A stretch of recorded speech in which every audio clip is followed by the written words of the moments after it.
మహారాజుగా నా తోడువై నిలిచావు ప్రతి స్థలమునా.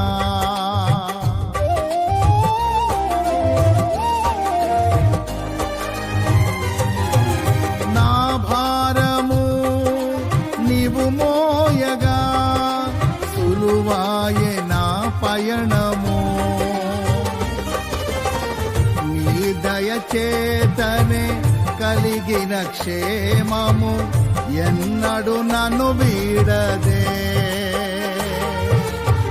నీ దయచేతనే కలిగిన క్షేమము ఎన్నడు నన్ను వీడదే.